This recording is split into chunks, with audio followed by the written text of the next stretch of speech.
Sanggar Cerita mempersembahkan Sabda Pandita Ratu.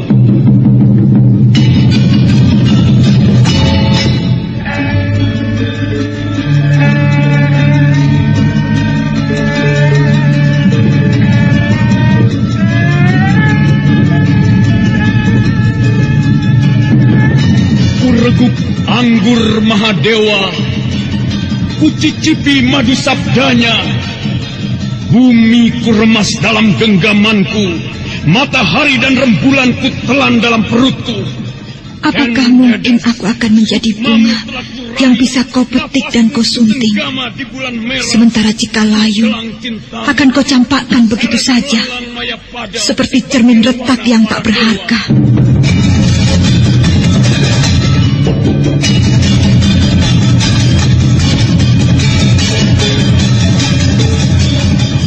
Sabda Pandita Ratu, sebuah kisah penuh dilema, tragedi cinta anak manusia, perebutan tahta, mabuk harta dan duniawi, serta silaunya kehormatan, di mana keangkara murkaan merajalela karena dendam yang membara.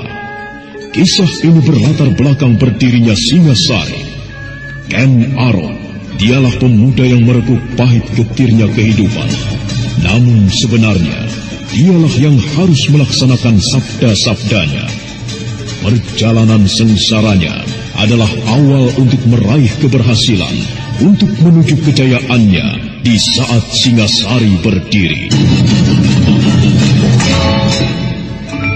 Apakah cita-citamu itu, Kenomang? Aku ingin mengubah nasibku. Aku bosan dengan kehidupanku selama ini yang terlunta-lunta, akrab dalam pelukan kemelaratan. Kadangkala aku berangan-angan, aku adalah seorang istri dari Patih. Bahkan lebih gila lagi, aku berangan-angan, andai kata aku adalah seorang permaisuri, maka akan terhapus semua masa silamku, terhapus lenyap, tidak bersisa semua kenangan buruk yang kumiliki. Itulah cita-citaku, Kakang Ken Arok. Bagaimana dengan kau, Kakang? Aku ingin menjadi seorang raja.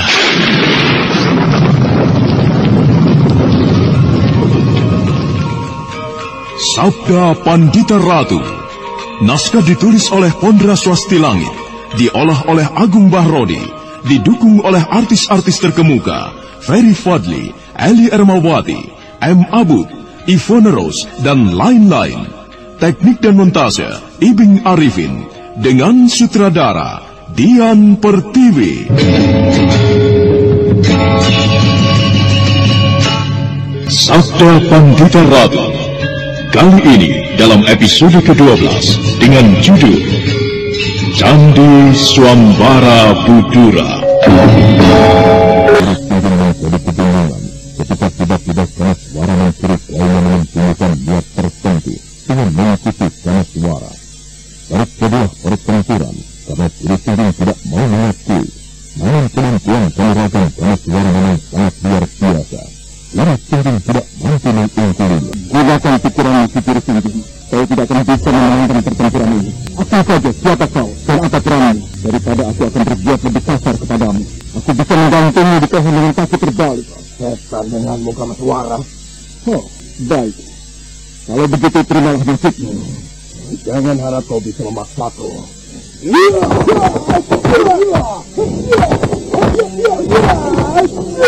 Cepat, hasillah kau, Kamaswara. Bermimpi kau.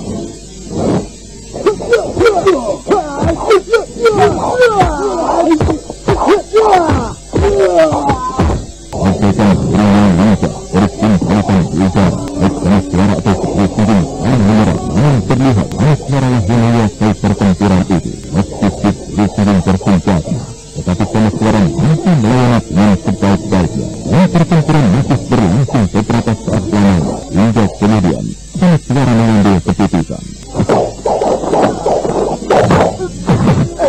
Sekaranglah saatnya. Ya.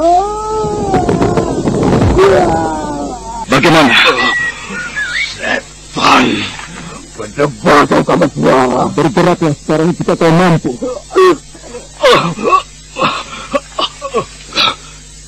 Kau apakan aku ini? Setelah aku tekan dan aku gerayangi beberapa bagian simbol syaraf di kakimu. Beberapa jaringan syaraf di kaki itu menjadi macet. Dan itulah yang sekarang kau rasakan.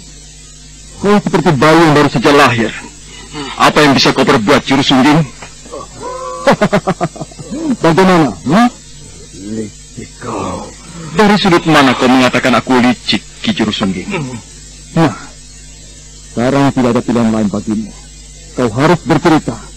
Atau aku akan membiarkanmu dalam keadaan seperti ini di tempat ini. Tidak ada seorang pun yang akan mampu membebaskanmu kecuali aku. Hanya aku yang menguasai rahasia untuk membebaskanmu.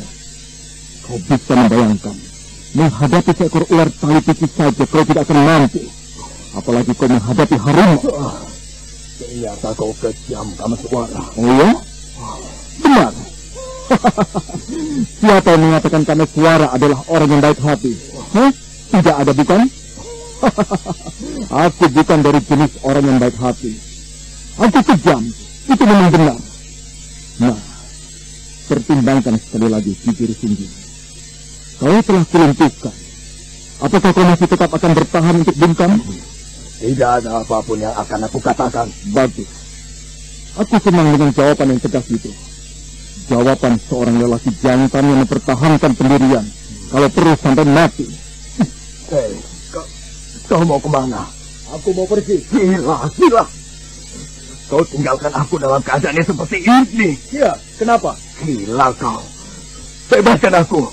Ditukar dengan cerita latar belakangmu. Maksud-maksud yang tersembunyi di dalam hatimu. Aku tidak mempunyai rahasia apapun.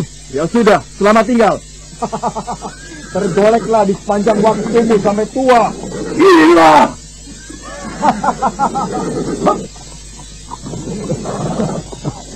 Hei, jangan tinggalkan aku dalam keadaan seperti ini.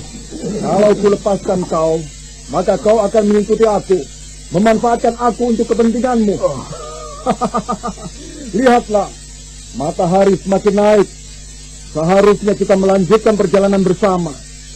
Tapi sayang sekali, keinginanmu untuk melihat Candi Megah yang bernama Swambara Budura itu tidak akan pernah menjadi kenyataan. Kecuali kalau ada orang yang mau berbuat gila, bersedia menggendongmu ke sana, melintasi celah gunung Merapi dan Merbabu itu. Tunggu. Bagaimana? Iya, baiklah. Aku akan menceritakan apa kepentinganku. Nah, ternyata benar bukan? Kau memang mempunyai kepentingan yang kau sembunyikan. Kameswara kembali melompat dari kudanya, mengikatnya pada sebatang pohon di dekat rerumputan yang tebal, dan kemudian mendekati tubuh Ki Juru Sungging yang tergolek. Kameswara tersenyum, kemudian menyentuh kaki Ki Juru Sungging. Lelaki itu terlonjak. Belum. Aku belum bermaksud membebaskanmu. Apa maksudmu? Kau harus bersumpah demi Hyang Batara Agung, demi para dewa di langit. Kau akan membeberkan rahasia hidupmu, alasan-alasanmu dengan sengaja menempatkan diri bersama-sama dengan aku. Katakan, maksudku bersumpahlah. Baik. Baik, aku bersumpah. Demi Hyang Batara Agung, demi para dewa, aku akan menjawab semua pertanyaan-pertanyaanmu. Bagus. Aku percaya kepadamu, Ki Juru. Kau telah bersumpah dengan disaksikan Hyang Batara Agung. Jika kau mengingkarinya, maka para dewa akan membakarmu di dalam kawah Chandra di muka, hingga kau menjadi intik yang paling tidak berharga. Kameswara kemudian memijit beberapa syaraf tertentu, baik di kaki kanan ataupun kaki kiri Ki Juru Sungging. Lelaki itu nampak menyeringai ketika sebuah sempakan yang dilakukan Kameswara terasa sangat sakit di betisnya. Kameswara hanya tersenyum-senyum mendengar Ki Juru Sungging itu mengumpat-umpat. Sudahlah, Ki Juru. Jangan mengumpat-umpat begitu. Jika Ki Juru banyak membuang kata-kata kotor, hal itu akan membuat mulut Ki Juru jamur.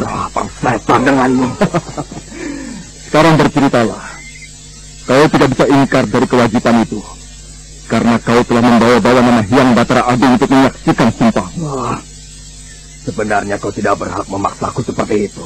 Dan aku pun juga mempunyai hak untuk merasa tidak senang kau ikuti. Baiklah. Aku mulai bercerita. Namaku yang sebenarnya Poncowati. Poncowati? Aneh. Namanya seperti nama perempuan. Justru karena itulah aku lebih merasa senang menggunakan nama Juru Songging. Sebenarnya aku memang bekerja sebagai Juru Songging, membuat gambar tatahan di atas lembar kulit, baik kulit sapi atau kulit kambing. Kulit manusia? Tidak pernah. Aku tidak pernah melakukan perbuatan seperti itu. Lalu, mengapa kau mengikuti aku? Aku memutuskan untuk bersama-sama denganmu, menawarkan diri untuk menempuh perjalanan bersamamu. Adalah agar aku bisa menemukan adikku dan suaminya. Mengapa? Keduanya, mereka akan aku pilih. Juru Songging yang ternyata bernama asli Poncowati itu menerawang. Pandangan matanya jatuh ke puncak Gunung Merapi dan Merbabu di langit sebelah barat. Namun di benaknya bagaikan terputar kembali sebuah peristiwa yang menyakitkan. Dari gigi yang terkatup erat dan tatapan mata yang memandang tajam, baulah karena suara Juru Songging menyimpan sebuah dendam yang tiada terkira dalamnya. Aku mempunyai 5 orang saudara, 3 lelaki dan 2 orang perempuan. Aku adalah anak yang tertua. Namaku Poncowati. Adikku kedua bernama Poncobirowo dan adikku yang ketiga Ponco Taksoko. Kedua adik perempuanku nomor 4 dan nomor 5 adalah Endang Rudati dan Endang Werdatin. Poncowati, Poncobirowo, Ponco Taksoko, dan 2 perempuan, Endang Rudati dan Endang Werdatin. Ya, kemudian kedua orang tuaku sampai saat ini masih hidup. Mereka adalah Kiai dan Nyai Rangganis. Kami tinggal di lereng timur Gunung Kelut. Apakah keluargamu adalah keluarga yang turun-temurun mempunyai ilmu kanuragan? Tidak. Keluargaku adalah keluarga orang biasa. Namun jika aku harus mempelajari olah kanuragan, adalah karena ulah seorang lelaki muda, tampan, yang menjadi menantu ayahku, mengawini Endang Rudati. Nama lelaki itu adalah Joko Prahoro. Wah, sebuah nama yang sangar. Mengapa ada orang yang mau menggunakan nama seperti itu?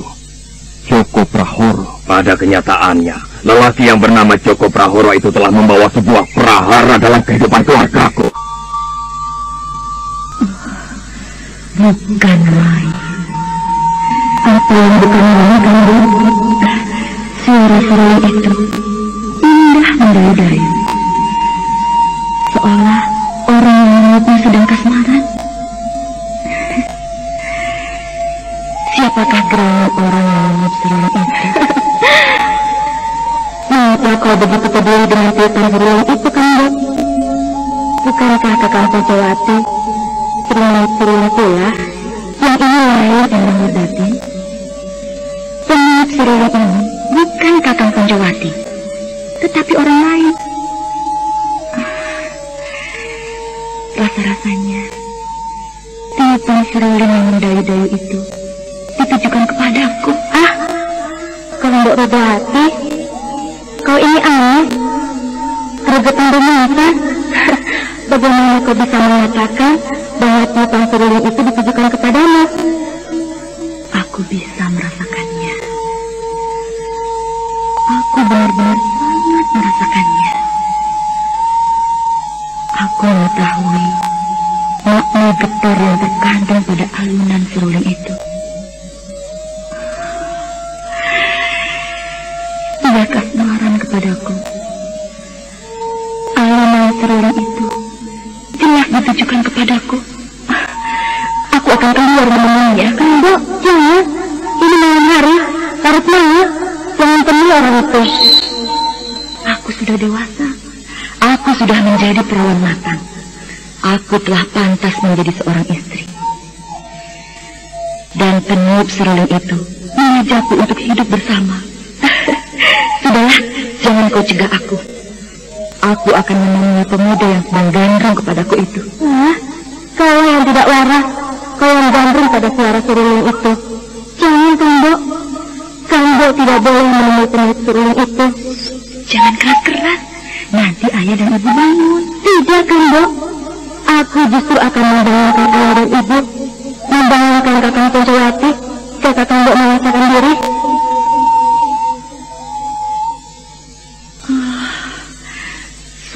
seruling itu berhenti. Sudahlah, Kakang Mbok Rudati, pergi tidur saja. Jangan pikirkan suara seruling itu. Peneliti bukanlah seorang lelaki jantan. Jika ia seorang lelaki jantan dan menginginkan memiliki Kang Mbok Endang Rudati, orang itu tentu akan datang menemui ayah dan ibu, sebagaimana seharusnya seorang lelaki jantan. Tetapi kenapa dia berhenti meniup seruling ya? Persetan dengan seruling ini, Kang Mbok. Kau jangan berpikir macam-macam. Kau bisa menjadi Sinti kalau mempercayai angan-anganmu. Nah, itu dia. Ia mengundangku. Dia akan membawa aku. Gila kau. Apa yang kau lakukan?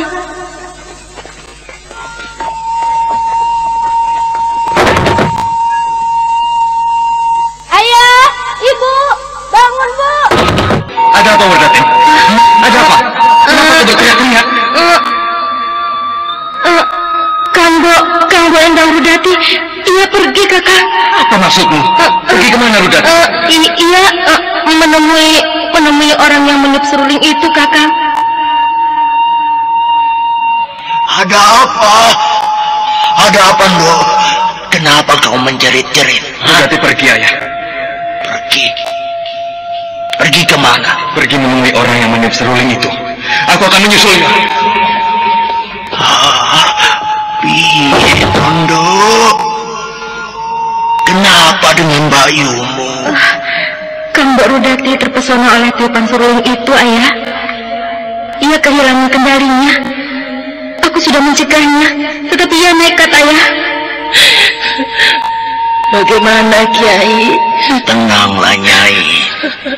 Anakmu sedang kepincut oleh rasa penasarannya terhadap suara seruling itu. Tetapi apa yang dilakukannya itu tidak patut, Kiai. Biarlah Poncowati yang mengurusnya, Nyai. Kita tunggu saja mereka. Apa yang kemudian terjadi, Ki Juru Sungging? Ketika itu, aku menerobos gelapnya malam dengan membawa obor. Aku mengejar adikku yang kehilangan kendali oleh pesona alunan seruling itu. Ketika aku menyadari kekeliruanku, aku segera memadamkan oborku. Dengan mengendap-endap, aku membuntuti Endang Rudati. Ternyata seorang pemuda tengah berdiri di sebuah batu besar yang tergeletak di sebuah sungai, di mana di atasnya terdapat sebuah jembatan kayu. Seperti dituntun, Endang Rudati menuju tempat itu. Aku mengira Endang Rudati diam-diam telah menjalin hubungan dengan lelaki peniup seruling itu. Tapi ternyata bagaimana, Ki Juru? Kembali Ki Juru Sungging menerawang. Matanya memandang pepohonan yang rimbun di kejauhan. Mencoba mengenang kembali peristiwa yang pernah dan telah terjadi bertahun-tahun yang silam. Kaukah yang meniup seruling itu?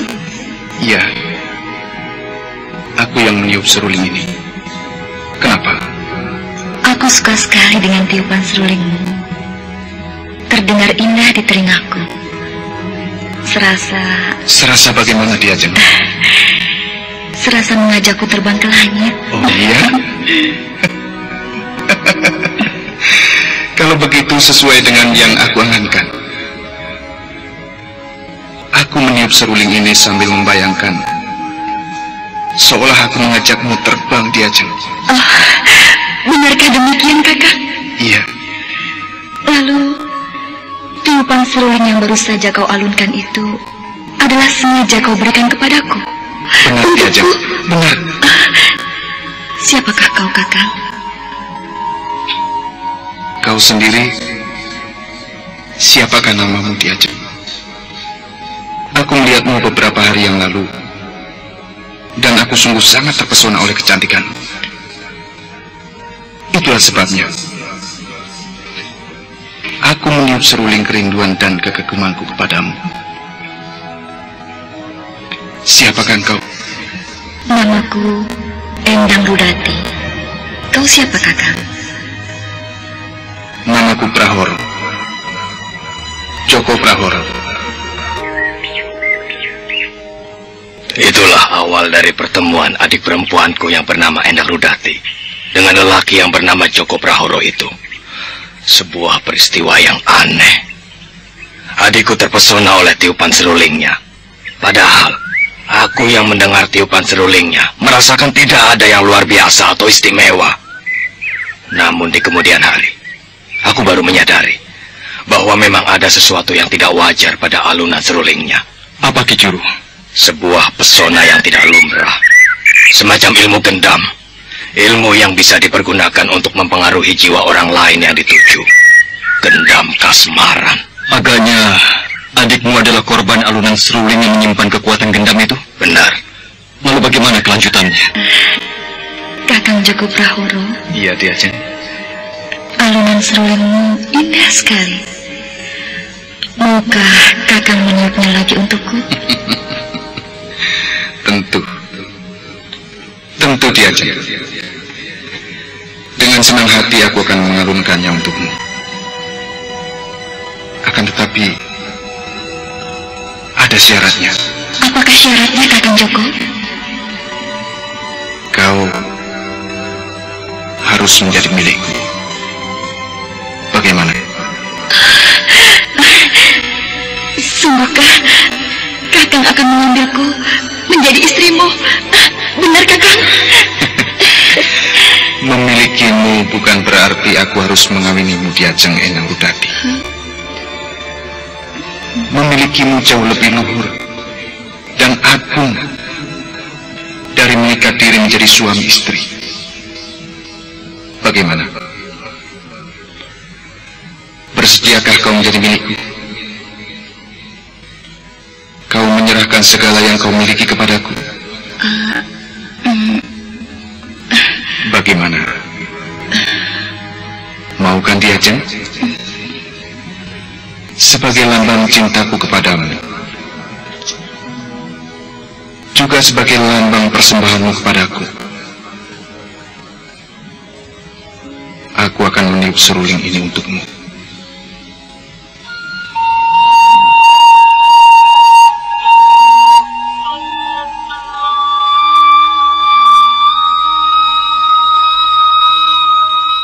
Karena itu telah menimpa adikku.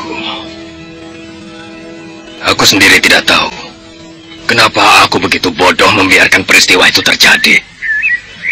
Alunan seruling itu membuatku tertegun dan tidak bisa berbuat apapun. Namun sebaliknya bagi adik perempuanku Endang Rudati, ia seperti tersihir. Alunan seruling itu bagaikan sebuah peristiwa yang tidak bisa ditolaknya. Manakala seruling itu mengalun menyentak, Rudati lupa diri. Ia telah melepasi pakaiannya. Aku bingung sekali menghadapi peristiwa itu. Seharusnya aku mencegah. Ya, seharusnya aku mencegah mereka.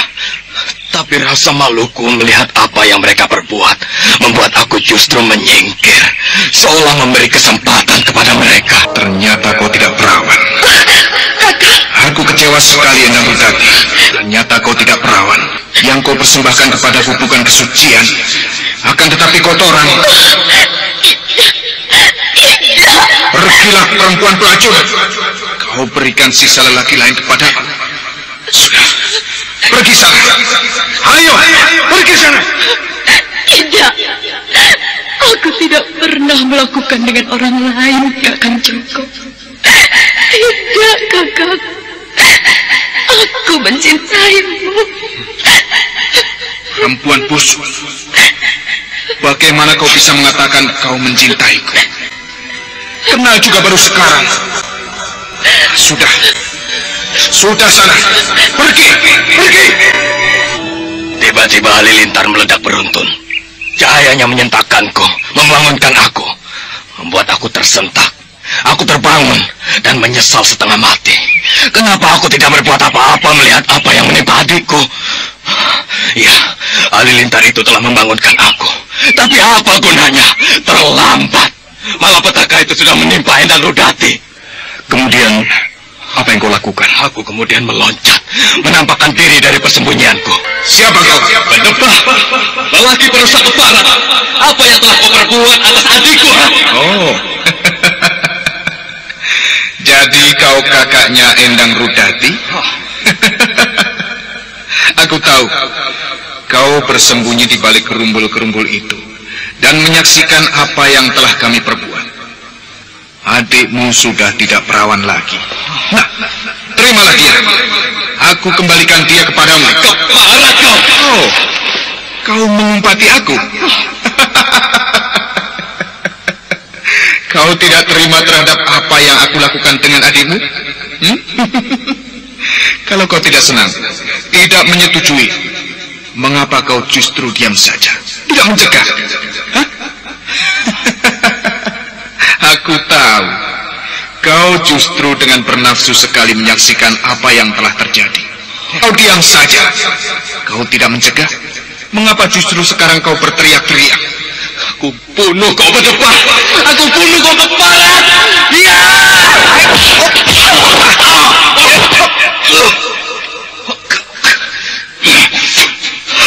Iblis kau! Tahu diri juga kau. Kau tidak mempunyai kemampuan apa-apa. Bahkan dasar yang paling sederhana dari olah kanuragan, kau tidak memilikinya. Apa modalmu untuk melawanku? Keparat! Ya! Iblis! Keparat laknat kau! Mengumpatlah. Mengumpat. Ayo. Habiskan umpatanmu. Keluarkan yang paling kasar. Semakin kasar aku semakin senang mendengarkannya. Kau tidak kapok, tidak cerah? Bunuh saja aku. Bunuh saja aku keparat. Ayo, bunuh aku. Bunuh Poncowati.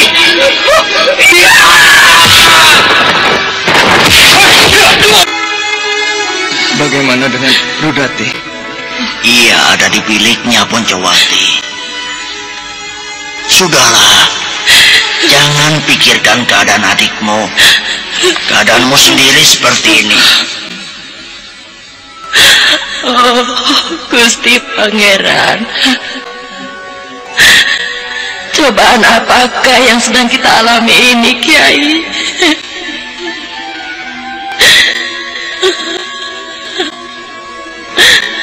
Mengapa Rudati mengalami keadaan seperti itu? Mengapa, Kiai? Aku sendiri tidak mengerti, Nyai. Mungkin kita pernah berbuat salah, dan Batara Agung membalasnya dengan cara seperti ini. Tetapi, apa kesalahan kita, Kiai? Apa?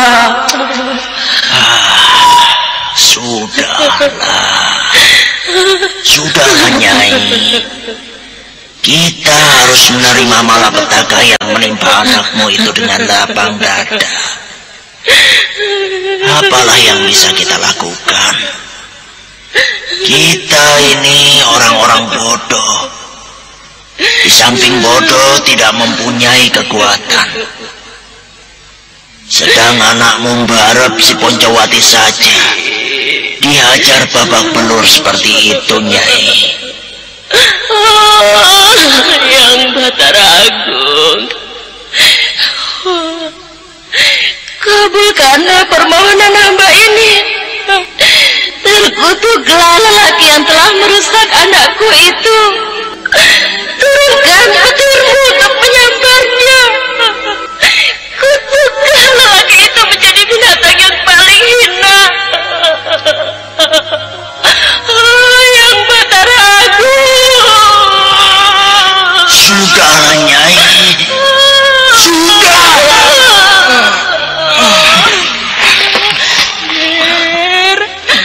Anakku lanang Poncowati. Mengapa kau juga mengalami peristiwa seperti ini?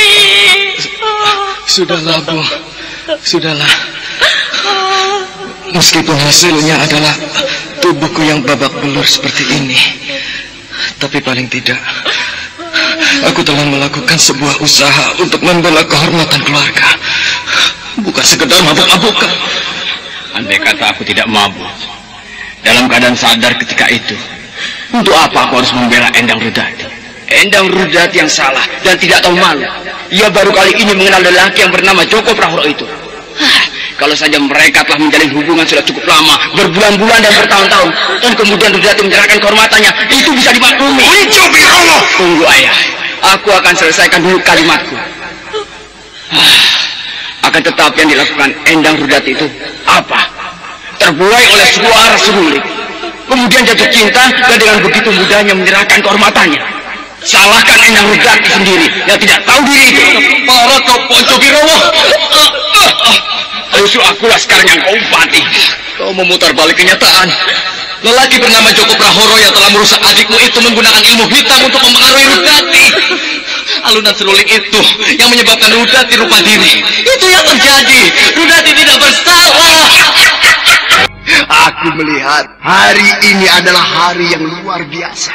Ayah dan ibu bermuram durja. Kakang Poncowati babak belur. Endang Werdatin habis menangis hingga matanya sebab. Kita semuanya menangis. Seolah-olah kita habis kehilangan sesuatu yang sangat berharga. Olah rumah ini terbakar sehingga kita kehilangan tempat untuk berteduh. Atau lebih pantas, kita baru saja dirampok habis-habis. Benda-benda yang kita miliki semuanya musnah. Padahal apa sih yang hilang? Lucu sekali. Hanya karena Endang Rudati dinodai orang, kita geger seperti ini. Padahal, marilah kita menengok. Maksud, aku ingin mengajak Kakang Poncowati, Kakang Ponco Birowo, atau bahkan mungkin ayah. Apakah kita tidak pernah menodai gadis-gadis? Kepala laknat kau Ponco Tasoko. Jangan! Jangan! Poncowati yang benar-benar marah, tersentuh dengan kasar pusat kendali kemarahannya, berusaha bangkit dari pembaringan. Namun Kiai Rengganis dan Nyai Rengganis mencegahnya. Akan tetapi Poncowati terus berusaha untuk turun dari tempat tidurnya. Terhuyung-huyung dia berusaha berjalan, tapi terjatuh. Nyai Rengganis menubruknya. Endang Werdatin juga menubruknya. Maka meledaklah tangis kedua perempuan itu. Sudahlah, sudah. Kalian jangan bertengkar. Jangan bertengkar. Sudah, Poncowati. Taksoko, andai kata tubuhku dalam keadaan sehat, tidak seperti ini, tentu akan aku robek mulutmu yang telah rusak itu. Kau yang mempunyai mulut rusak di tubuh yang sudah bejat itu. Menodai gadis-gadis. Siapa yang menodai gadis-gadis? Aku tidak pernah melakukannya. Justru kaulah yang sering melakukannya. Pantas saja kau menganggap persoalan yang dihadapi Rudati adalah persoalan sederhana karena kau sudah biasa. Ayo, mendekatlah kemari. Mendekatlah kemari ke barat. Aku culek matamu. Sudah.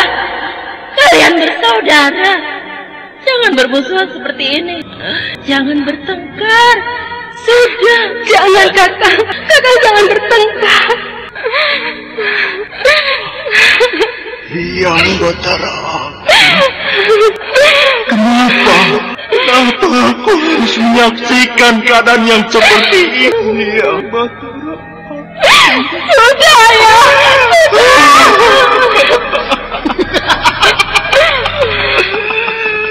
Ayo, menangislah. Menangislah semuanya. Hanya untuk menangisi sebuah keperawanan. Pergi. Pergilah kau, Kakang Taksoko. Iya, aku memang akan pergi. Ayo Kakang Ponco Birowo, kita tinggalkan ruangan ini. Kau jangan ikut-ikutan menjadi lelaki cengeng, menangisi hal-hal yang tidak ada gunanya. Kalau perlu, ayo kita cari tuan.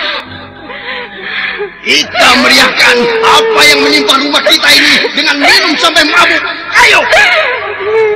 Benar-benar mengerikan peristiwa itu, Ki Jurusunggi. Kau tentu sangat terpukul. Iya, aku benar-benar merasakan kepedihan yang luar biasa. Aku tidak mengira dalam keadaan keluarga dilanda malapetaka seperti itu. Ternyata adik-adikku sendiri memiliki sikap yang sama sekali tidak terpuji. Mengerikan.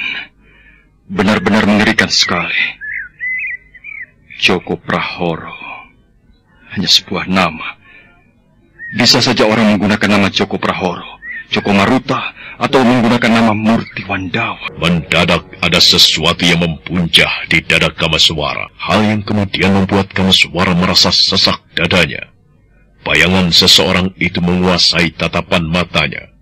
Kamaswara mencoba menghubungkan antara orang itu dengan Joko Prahoro, mencari kemungkinan adanya tali yang menghubungkan antara Joko Prahoro dengan ayahnya, yang di mana-mana meninggalkan jejak kotor perbuatan biadab. Kau tadi menyebut nama siapa, Kamaswara? Sebuah nama, Murti Wandawa. Apa maksudmu? Orang yang bernama Joko Prahoro itu bisa menggunakan berbagai nama. Aku yakin, nama Joko Prahoro bukanlah nama yang sebenarnya. Prahoro adalah prahara. Tentu bukan sebuah kata yang baik untuk dipergunakan sebuah nama. Orang itu mungkin tampil di tempat lain dengan nama yang lain. Jaka Bencana misalnya. Aku masih belum mengerti apa maksudmu. Apa yang kumaksud sudah jelas. Aku hanya mengatakan orang itu bisa berganti-ganti nama sesuka hatinya. Apakah kau mengenal seseorang yang kau curigai sama dengan lelaki yang bernama Joko Prahoro ini? Iya. Oh, siapa dia? Aku tidak perlu menyebut namanya. Aku hanya akan mengatakan bahwa orang yang aku kenal ini mempunyai perilaku yang sama dengan lelaki yang kau ceritakan bernama Joko Prahoro itu. Sama-sama suka mengumbar hawa nafsu, menodai perempuan di mana-mana, mencicipi keperawanan seolah menjadi kebutuhannya, seolah santapan makan malam yang tidak bisa tidak harus ada. Tolong Kamaswara, sebutkan siapa dia. Lanjutkan saja ceritamu, Ki Juru. Setelah kau selesaikan ceritamu, aku tidak akan keberatan untuk menceritakan siapa aku. Dan aku bahkan menawarkan untuk saling bahu-membahu dalam menghadapi persoalan yang kau hadapi. Terima kasih. Baiklah, aku akan melanjutkan ceritaku. Sejak peristiwa itu, keadaan di rumah menjadi tidak karuan. Aku bermusuhan dengan Ponco Birowo dan Ponco Taksongko.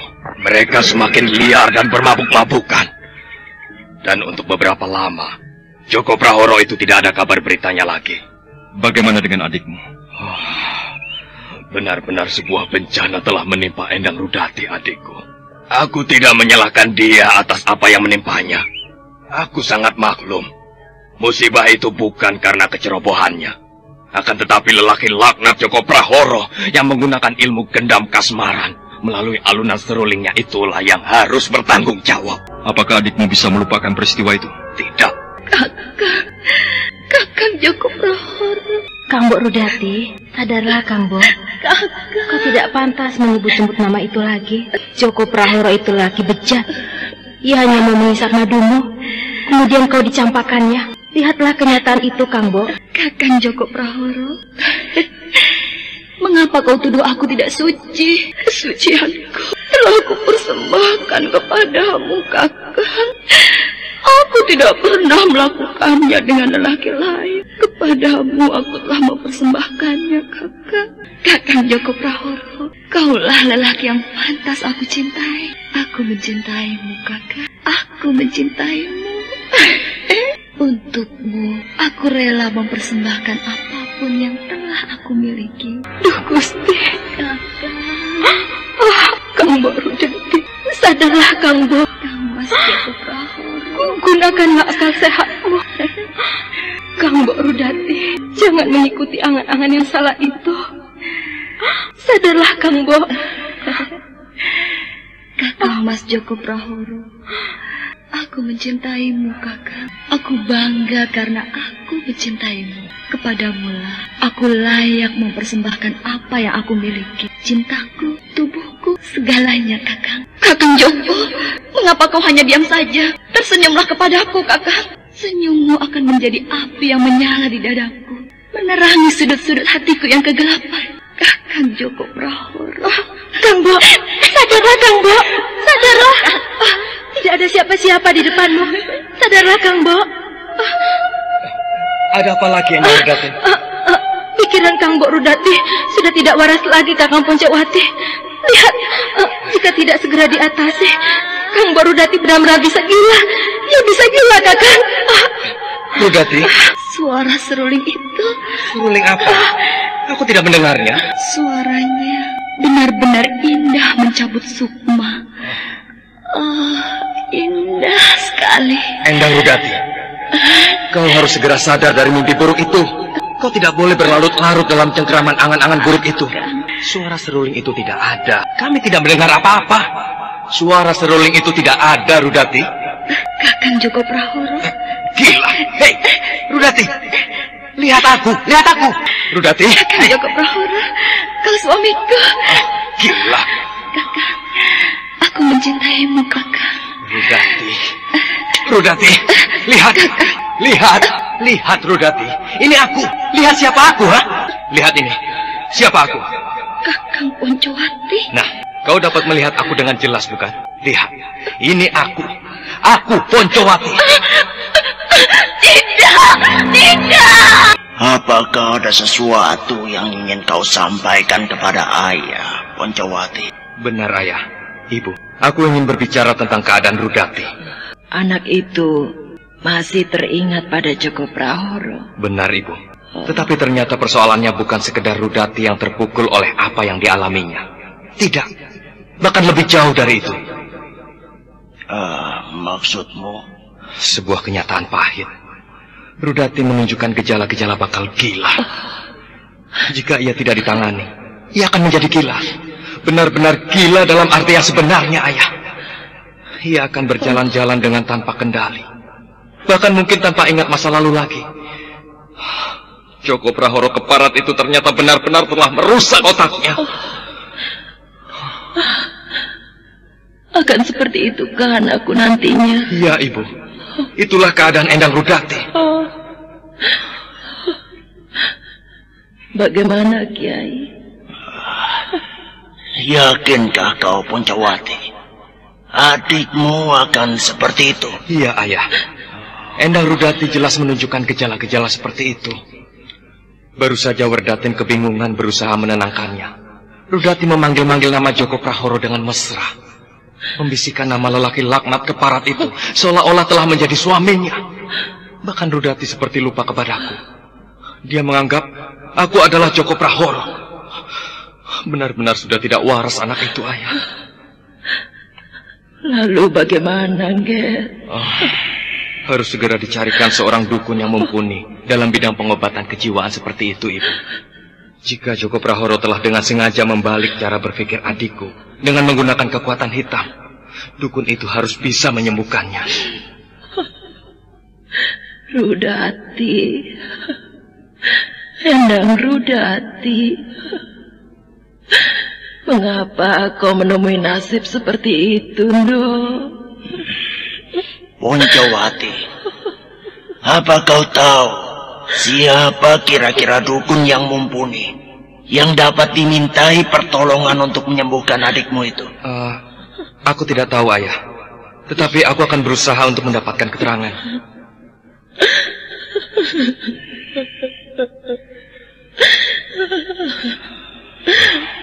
Bagaimana nasib anakmu itu? Kalau benar-benar menjadi gila, Kiai. Jika Rudati gila, dan supaya tidak membuat keluarga ini menjadi malu, mungkin ia terpaksa harus dipasung.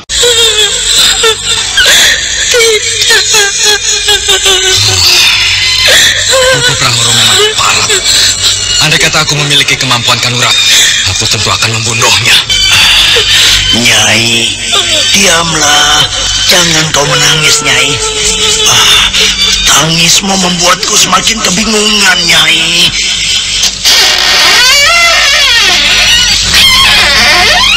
Aku mendengar sebagian pembicaraan tadi. Benarkah Kang Bu Ayu Rudati akan dipasung? Kau telah melihat sendiri, Endang Werdati, bagaimana keadaan Rudati. Lambat laun ia akan menjadi gila. Benar-benar gila. Otaknya bubrah dan berbuat segala sesuatu dengan tanpa dikendalikan pikiran. Kau tahu kan orang gila itu bagaimana? Ia bisa mengacau, berjalan tanpa berhenti, tertawa sendiri, menangis. Cukup, Poncowati. Tidak ada cara lain yang bisa ditempuh untuk menyembuhkannya, Kakak. Kita akan berusaha, Werdati. Tapi kalau kita tidak berhasil, hal itulah yang harus kita lakukan. Hatiku benar-benar ikut teraduk mendengar cerita yang kau tuturkan itu. Seolah aku menyaksikan langsung di depan mataku dan ikut merasakan apa yang kau rasakan. Sungguh kasihan kalau adikmu itu kemudian kau pasung. Ia menjadi kehilangan kebebasannya. Kau lakukankah gagasanmu untuk memasuknya itu? Pada akhirnya, iya. Kau ternyata kejam, Ki Jursungging. Hanya itulah cara yang bisa dipergunakan untuk mengatasinya. Tetapi sekarang, andai kata aku membayangkan adikku yang seorang lagi, Endang Werdatin juga harus dipasung. Aku tidak mampu. Kenapa Werdatin kau bayangkan dipasung pula? Apakah Joko Prahoro merusaknya pula? Lelaki keparat itu mengganggunya? Itulah yang terjadi. Baru saja kami sedang berbincang dengan ayah dan ibu. Suara seruling itu terdengar lagi. Kami semuanya kaget dan kemudian cemas. Khawatir terhadap kemungkinan alunan seruling itu akan mengganggu Endang Rudati. Maka kami semua tergopoh-gopoh masuk ke dalam biliknya. Dan apa yang terjadi, Ki Juru? Ternyata kecemasan itu benar adanya. Tepat pada saat kami masuk ke dalam bilik adalah di saat Endang Rudati bermaksud keluar dari bilik itu melalui jendela. Lalu bagaimana? Pontang-panting kami berusaha mencegahnya. Apa yang akan kau lakukan itu, Rudati? Aku akan menemuinya. Aku akan menemui Kakang Joko Prahoro. Ngawur saja kau, Endang Rudati. Kau tidak sadar dengan apa yang kau lakukan. Jangan halangi aku, Kakang. Jangan halangi aku. Nduk, eling Nduk. Eling ya Nduk. Jangan kau turuti suara seruling itu. Eling Rudati. Aku akan menemui suamiku. Jangan halangi aku. Jangan halangi aku. Aku akan menemui Kakang Joko Prahoro. Nduk, Rudati, aku ayahmu. Lihatlah dan dengarkan kata ayah. Jangan kau turuti panggilan setan dari suara seruling itu. Jangan ya Nduk. Jangan halangi aku. Aku akan menemui suamiku. Jangan halangi aku. Eling ya Nduk. Aku minta eling Nduk. Jangan halangi. Apa boleh buat? Aku harus melakukannya. Poncowati, kau lakukan itu. Aku terpaksa membuat pingsan, ayah.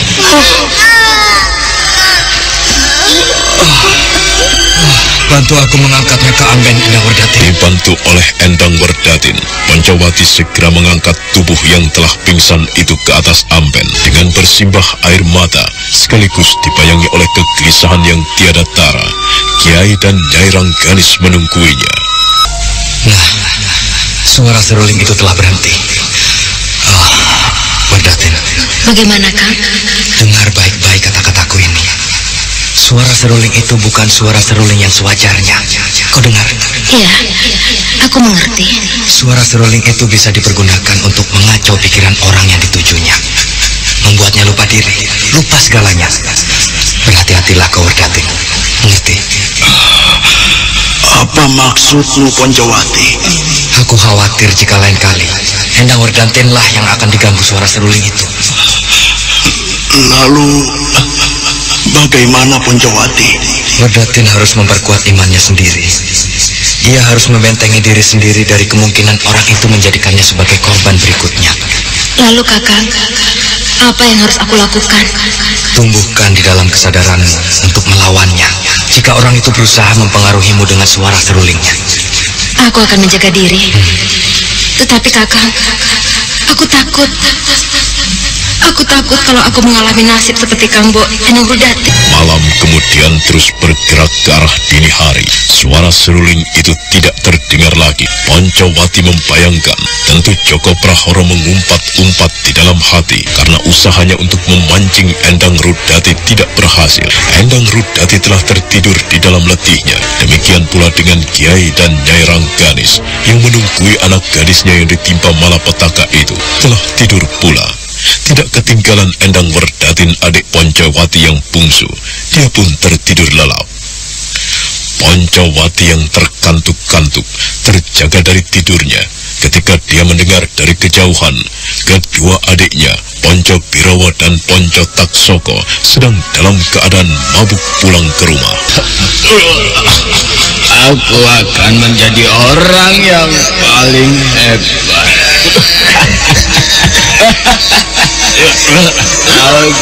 akan menjadi orang yang paling ganteng. Tidak ada orang perempuan yang tidak akan tergila-gila kepadaku. Kau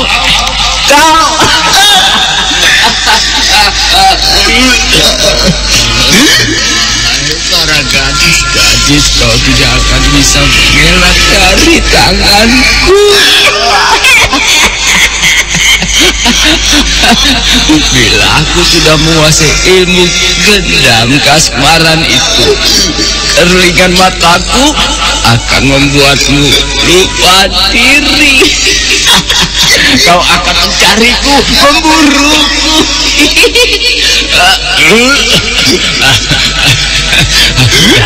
Dan semuanya akan tergila-gila kepadaku. Aku bisa membuatmu gila. Kau akan menyerahkan semua yang kau miliki kepadaku.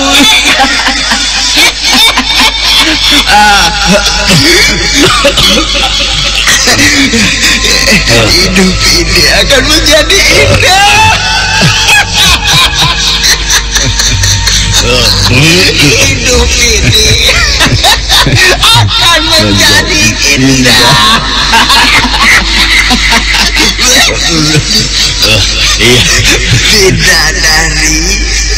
Bidadari menari-nari di sekitar kita. Lalu semua akan menjadi milikku. Hidup ini akan menjadi indah. Alunan serulingku akan membuat semua orang menjadi gila. Alunan serulingku nanti akan membuat semua orang menjadi tergila-gila kepadaku. Mulai dari gadis-gadis sampai nenek-nenek. Kau doyan nenek-nenek? Kalau memang dia masih cantik. Apa artinya itu, Ki Jursungging? Aku benar-benar terkejut mendengar ocehan mereka yang sedang mabuk itu. Sadarlah aku bahwa di balik peristiwa yang menimpa Endang Rudati, Ponco Birowo dan Ponco Taksoko ternyata harus bertanggung jawab. Jelas, Ponco Birowo dan Ponco Taksoko sedang mempelajari ilmu gendam kasmaran melalui seruling itu. Tujuannya jelas, supaya mereka dapat menikmati hawa nafsunya dengan leluasa. Ya, karena dalam keadaan wajar, tidak ada perempuan yang senang kepada Birowo ataupun Taksoko karena kebejatan perbuatannya itu. Mereka mempelajari ilmu laknat itu dan kemudian mengorbankan adiknya sebagai imbalan. Nah, itulah yang terjadi. Benar-benar sebuah perbuatan gila. Lalu apa yang kau lakukan, Ki Juru? Aku dekati Ponco Birowo dan Taksoko yang terkapar di depan pintu dengan masing-masing menggenggam punggung bambu yang memabukkan itu. Aku tanyai mereka dalam keadaan mabuk. Jawabannya tentu lebih jujur daripada dalam keadaan tidak sadar. Bagaimana jawab mereka? Jadi itu rupanya. Itukah yang telah kalian perbuat? Kau tanya apa? Kau tanya apa, Kakang Poncowati? Kau mempelajari ilmu gendam kasmaran melalui seruling itu. Iya, kenapa? Keparat. Kau iblis, Ponco Birowo. Kau iblis. Aku tidak mengira jika aku mempunyai adik lelaki seperti iblis. Mana tuaku tadi? Tuak yang membuat kepalamu pecah itu, ha? Kakang Poncowati, apa yang kau lakukan? Berani menendang minumanku? Aku bunuh kau. Kau membunuhku. Tuak telah membuatmu buta. Rasakan ini.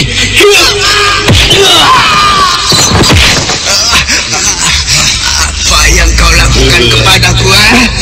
Kau berani kepadaku? Ini lagi terima. Kalian iblis semuanya. Ponco Birowo dan kau Ponco Taksoko. Kau iblis. Lebih baik kalian berdua aku bunuh daripada aku mempunyai adik bejat seperti kalian. Aku bunuh kau kepala semuanya. Poncowati, jangan Poncowati. Apa yang akan kau lakukan dengan pedang itu, Poncowati? Kau akan membunuh adik-adikmu. Mereka, ayah.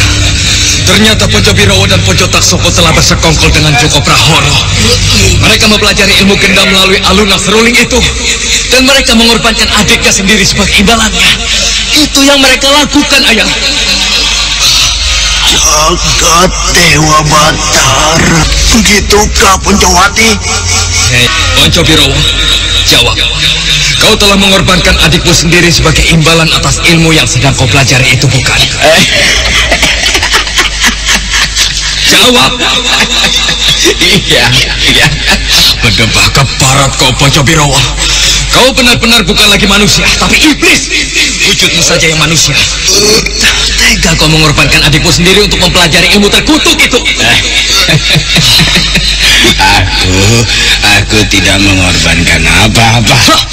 Tidak ada yang dikorbankan, tidak ada yang kehilangan. Dasar lelaki bejat. Seperti itu perbuatanmu. Seperti itu perbuatanmu.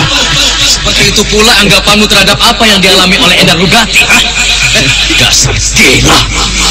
Ayah, ibu, ayah dan ibu sudah mendengar sendiri apa yang telah terjadi. Apa yang telah diperbuat oleh Birowo dan Taksoko. Mereka lah yang ternyata berada di belakang nasib Rudati yang seperti itu.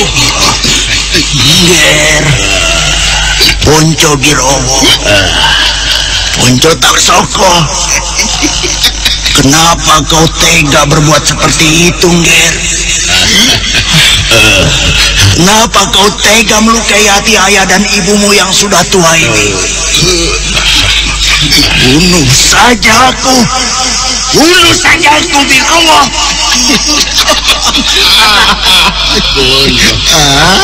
Membunuhmu, ayah? Tidak usah dibunuh. Akan segera mati sendiri, Kakang Ponco. Pada balasnya, iblis kau. Aku bunuh kau, Ponco Taksoko. Tidak ada gunanya ayah mempunyai anak sepertimu. Aku bunuh kau kepala.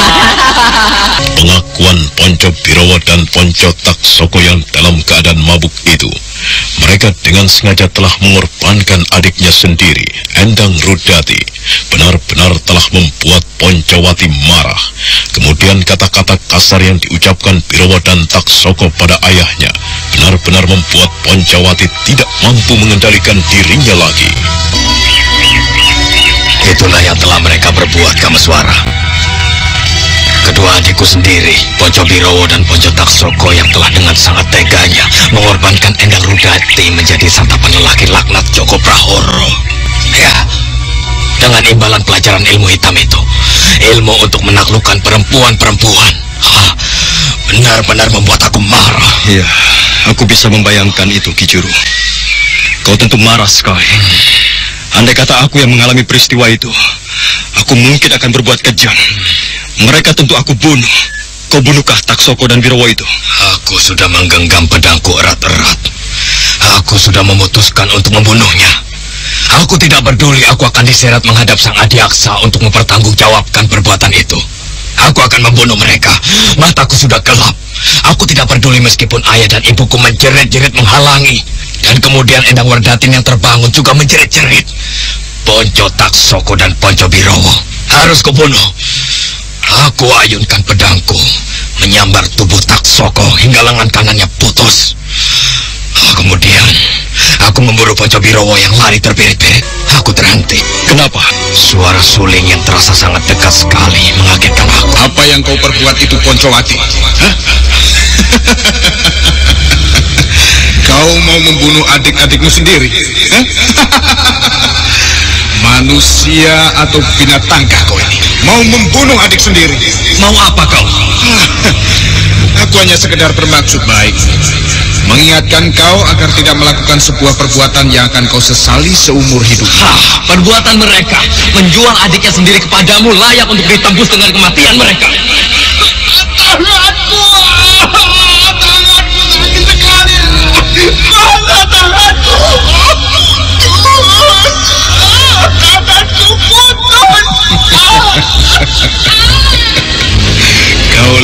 itu, Poncowati? Perbuatan apa yang kau lakukan pada adikmu sendiri? Kau mau membunuhnya? Sekarang dalam keadaan kau yakin membunuhnya adalah yang paling tepat. Tetapi nanti, Poncowati, ketika pikiranmu mengendap, kau akan menyesal, Poncowati. Menyesal seumur hidupmu. Mengapa kau tega membunuh adikmu sendiri? Poncowati, kau tidak membayangkan betapa akan sedih kedua orang tuamu yang kehilangan anak itu. Kehilangan kasih sayang atas anak yang diemban cinde mulai dari kecil. Cukup! Jangan kau menyebar racun dengan mulutmu, Prahoro. Pergi kau dari sini. Jangan ikut campur urusan kami. Sayang sekali, Poncowati. Aku tidak akan membiarkan perbuatanmu yang bermaksud membunuh kedua adikmu yang sedang dalam keadaan mabuk itu. Bukankah pembunuhan adalah perbuatan yang tidak bisa dibenarkan? Apalagi terhadap saudara sekandung. Tenangkan hatimu. Kau akan berdosa dan menanggung kutukan sampai kau mati dan dibakar jasad. Mulutmu berbisa, Prahoro. Iblis, kau pergi. Baiklah, aku akan pergi. Tetapi jangan kau ganggu kedua adikmu itu. Mereka telah menjadi murid-muridku. Jika kau membunuhnya, kau akan berhadapan dengan gurunya. Aku bisa membalas dengan cara yang lebih kejam dan mengerikan. Misalnya, adik perempuanmu yang seorang lagi. Serasa retak kepalaku ketika itu, Kameswara. Aku ingin mengayunkan pedangku, menyambar tubuh lelaki keparat Joko Prahoro itu. Aku ingin mengorek isi perutnya, dan sebagai pelampiasan dendamku, aku ingin melumurkan darahnya ke wajahku.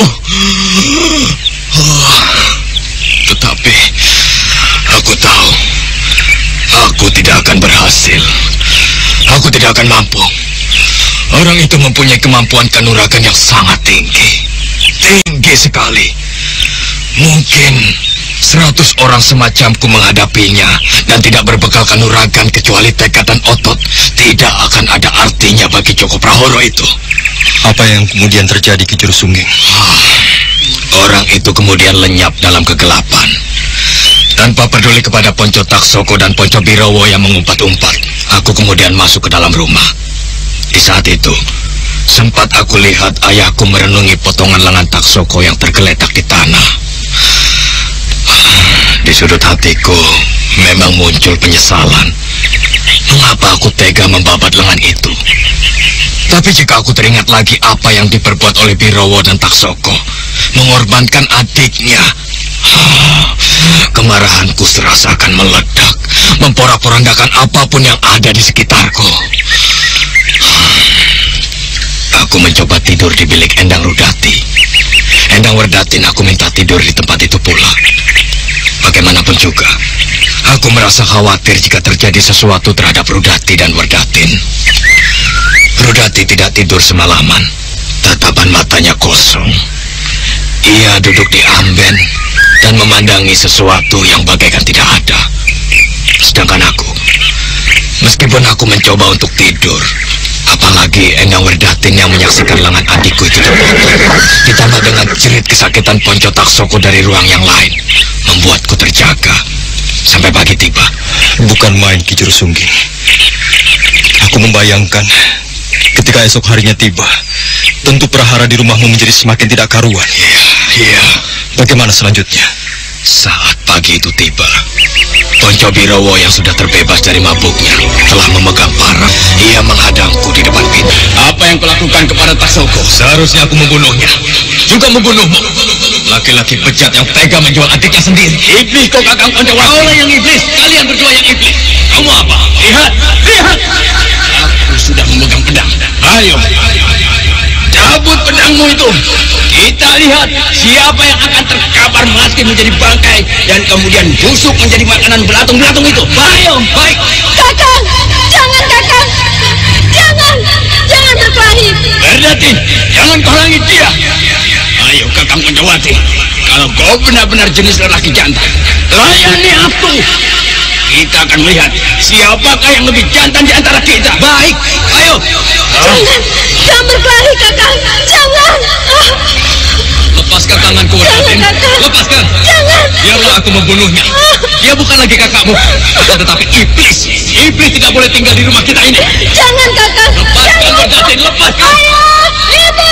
Meski Endang Werdatin berusaha memegang lengannya, namun dengan kasar Poncowati mengipaskan tangannya hingga Werdatin nyaris terjatuh. Poncowati dan Ponco Birowo telah melangkah ke halaman, masing-masing memegang parang dan pedang. Dengan tatapan mata berapi-api, Ponco Birowo memandang wajah Poncowati seolah telah tidak bisa ditawar lagi. Parang yang dipegangnya harus bisa membabat leher Poncowati. Demikian pula sebaliknya, Poncowati telah memutuskan pula untuk membunuh adiknya. Adik yang ternyata telah menjadi kelilip di mata, sakit dan risih di mata. Kau akan mati, Kakang Poncowati. Kaulah yang akan mati, Ponco Birowo. Kaulah yang akan terkapar. Perutmu akan terburai, isinya berhamburan. Benamkan pedang ini ke jantung. Kau tidak akan bisa melakukan apapun. Taksoko! Kau dengar kata-kataku ini. Aku akan membalaskan sakit hatimu. Kau dengar, Taksoko? Apa yang kalian lakukan itu? Apa yang kalian lakukan dengan senjata-senjata itu, Birowo? Poncowati? Aku akan membunuhnya, Ibu. Ibu bisa melihat sendiri bagaimana penderitaan Ponco Taksoko. Yang tangannya terbabat putus itu. Perbuatan Kakang Poncowati harus dibalas. Tangannya itu paling tidak harus dibabat putus pula. Mengapa jadi begini? Kalian semua anak-anakku. Mengapa kalian saling bermusuhan dan ingin membunuh? Maafkan aku, Ibu. Tapi perbuatan Ponco Taksoko dan Birowo itu tidak bisa dimaafkan. Kau yang keterlaluan. Kau membela Rudati seolah ia kehilangan kepalanya. Kepala iblis. Kau lihat itu hasil perbuatanmu. Adikku menjadi gila seperti itu, ha? Kau tidak bisa melihat itu. Matamu buta. Macam kau. Ada 100 saja di dunia ini. Dunia akan rusak, tahu? Sudahlah. Kalian jangan bertengkar. Tangannya harus diputus. Kau yang harus aku robek mulutmu. Minggir, Ibu. Minggir. Baik, anak-anakku. Aku ibumu. Akulah yang dulu telah melahirkan kalian. Di sini, ayo. Disinilah kalian seharusnya menanamkan pedang itu di dada ibu. Ayo, bunuh saja ibu. Daripada ibu melihat kalian saling membunuh. Ayo. Meswara yang mendengar cerita itu serasa semakin larut dan bagai ikut terlibat di dalamnya. Seolah-olah dengan genggaman tangannya sendiri, Kameswara ingin ikut menghajar Joko Prahara yang telah menjadi sumber prahara yang menimpa ketenangan keluarga Kiai dan Nyai Rangganis. Sekali lagi Kameswara merasakan dadanya risih sekali, membayangkan kemungkinan adanya hubungan antara Joko Prahara dan ayahnya Sakya Murti. Bagaimana yang terjadi setelah ibumu mencegah niatmu untuk saling berbunuh dengan adikmu sendiri itu? Aku menjadi hambar, kehilangan nafsu untuk berkelahi. Dan Ponco Birowo demikian juga. Ia langsung pergi dari tempat itu entah kemana. Tapi aku mengira Ponco Birowo sedang menemui Joko Prahara. Sejak saat itu, rumah itu benar-benar menjadi sebuah neraka. Ya, neraka. Udara panas sekali. Hawa kemarahan gampang sekali terusik. Telingaku terasa risih mendengar umpatan-umpatan Ponco Taksoko yang menjerit-jerit kesakitan karena lengannya aku babat putus. Dan ketika matahari sedikit memanjat naik, ayahku memanggilku di pekarangan belakang. Ayahku sedang memegang pacul. Apa yang dilakukan ayahmu di pekarangan belakang itu? Dada ayah akan gemetaran, Poncowati. Untuk apa, ayah? Kau lihat bungkusan kain itu. Isinya lengan adikmu yang telah terbabar.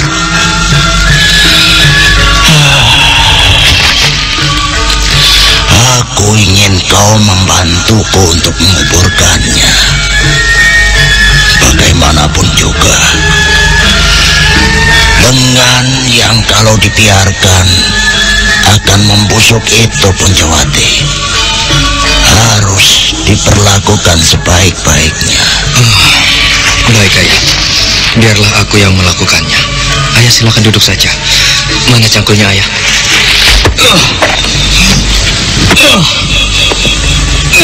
Ada sesuatu yang bergolak dalam dadaku ketika aku mengerjakan pekerjaan itu, Kameswara. Yang aku lakukan mungkin hanya sekedar menggali lubang untuk memendam potongan lengan adikku. Yang kelihatan adalah ayahku yang tua itu memintaku untuk mengerjakannya karena tubuhnya ringkih. Akan tetapi, di relung dadaku yang terjadi justru jauh lebih dahsyat.